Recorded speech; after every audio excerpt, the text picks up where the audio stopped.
secours. Il ne laisse pas accès à ma prière.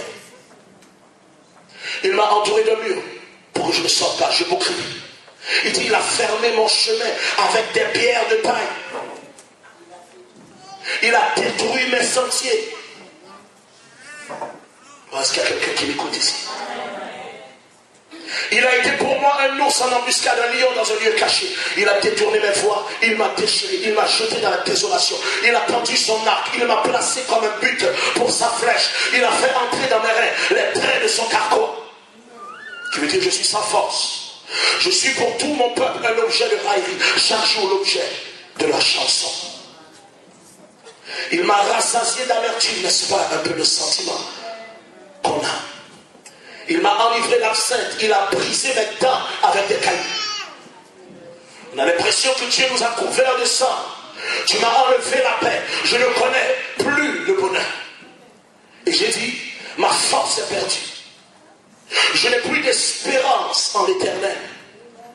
Quand je pense à ma détresse et à ma misère, à l'absinthe et au poison, quand mon âme s'en souvient, elle est abattue au-dedans de moi. Voici ce que je veux repasser en mon cœur. Et il y a un changement qui prend place tout de suite. Voyez-vous, c'est correct de vivre la frustration, la colère. C'est correct d'être découragé, c'est correct de vivre la tristesse. Mais il vient un moment où on prend position et passer à l'espérance. Il dit, voici ce que je veux repasser dans mon cœur. Et même si je ne peux pas, je veux. Voici ce que je veux repasser dans mon cœur. Ce qui me donnera de l'espérance. Les bontés de l'Éternel ne sont pas épuisées. Ses compassions ne sont pas à leur terme. Elles se renouvellent chaque matin. Oh, que ta fidélité est grande. L'Éternel est mon partage, dit mon âme. C'est pourquoi je veux espérer en lui. L'Éternel a de la bonté pour qui espère en lui. Espoir en lui. Espérance en lui. La base de la force. Pour l'homme qui le cherche, il est bon d'attendre en silence le secours de l'Éternel. Qui veut faire cela à partir de ce jour? Qui veut intercéder, se lever en espérance, en espoir pour nos frères haïtiens en Haïti maintenant. Psaume 40, la Bible dit, j'avais mis en l'Éternel mon espérance, verset 1, et il s'est incliné vers moi. Il a écouté mes cris. Oui, Dieu va finalement répondre. Michée 7, verset 7, pour moi, je regarderai vers l'Éternel, je mettrai mon espérance dans le Dieu de mon salut. Dieu, mon Dieu, m'exaucera. On dit Amen un peu. Psaume 65, verset 6. Dans ta bonté, tu nous exauces par des prodiges, c'est-à-dire des miracles. Dieu de notre salut, espoir de toutes les extrémités lointaines de la terre et de la mer. Ça inclut les îles. Job chapitre 6 verset 8. Puisse mon vœu s'accomplir et Dieu veuille réaliser mon espérance. Quelqu'un doit dire Amen 3 fois. La Bible dit dans 2 Corinthiens 4 et nous terminons 5 et 8. Restez avec moi, nous terminons. Nous ne nous prêchons pas nous-mêmes. C'est Jésus-Christ le Seigneur que nous prêchons. Et nous nous disons vos serviteurs à cause de Jésus. Car Dieu qui a dit la lumière brillera du sein des ténèbres a fait briller la lumière dans nos cœurs pour faire resplendir la connaissance de la gloire de Dieu sur la face de Christ. Nous portons ce trésor dans les vases de terre afin que cette grande puissance soit attribuée à Dieu et non pas à nous. Lorsqu'on casse ce vase de terre, la gloire de Dieu qui est cachée, la puissance qui est à l'intérieur va finalement se révéler. Et la Bible déclare, comme haïtiens, nous sommes pressés de toute manière, mais non réduits à l'extrémité. Amen. Dans la détresse, mais non dans le désespoir. Persécutés, mais non abandonnés. Abattus, mais non perdus. Mettons nos mains ensemble. C'est une vérité.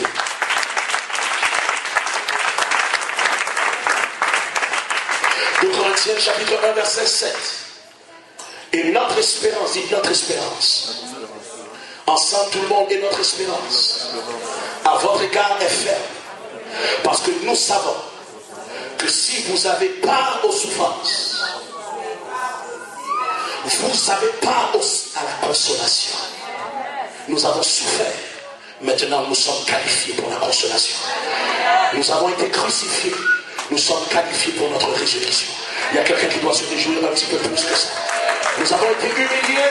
Nous devons nous réjouir parce que le temps d'être glorifié en Dieu arrive pour cette nation. Mets-toi debout et acclame Jésus bien fort. Oh, vas-y. N'attends pas qu'on t'acclame, acclame-toi toi-même pour la gloire de Dieu. N'attends pas qu'on croit en toi, crois dans ta propre destinée dans le nom de Jésus. N'attends pas qu'on te dise qui tu es, réalise qui tu es dans la parole de Dieu. Lève la tête au nom de Jésus. Haïtiens, espérons contre toute espérance. Espérons contre toute espérance. Déclare-le avec moi bien fort que ça résonne dans tous les 4 points de cette salle. Espérons contre toute espérance.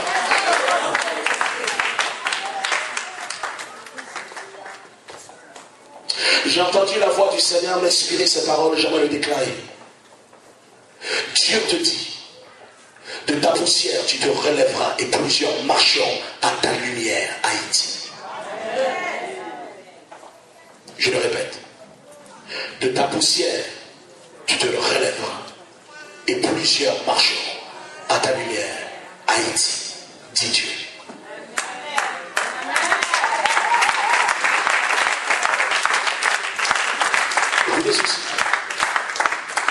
Vivre sans espoir, c'est mourir debout. On ne peut pas laisser aller notre espoir. On a dû laisser aller nos maisons, on a dû laisser aller nos routes, mais on ne peut pas laisser aller l'espoir. Parce que vivre sans espoir, c'est mourir debout. Nous n'avons aucune autre alternative que de croire et d'espérer un jour meilleur et un avenir plus éclatant pour Haïti. C'est pour ça que mon cœur se joint à celle du prophète Michée.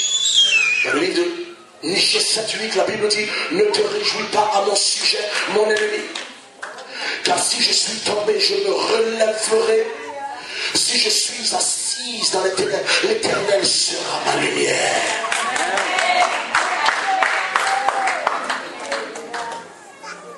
Romains 15, versets 12 et 13, la Bible dit que le Dieu de l'espérance, dit le Dieu de l'espérance, vous remplisse de toute joie et de toute paix dans la foi, pour que vous abondiez en espérance, que vous maturiez, que vous progressiez de gloire et de niveau en niveau dans la dimension de ce qu'on appelle l'espérance, par la puissance du Saint-Esprit.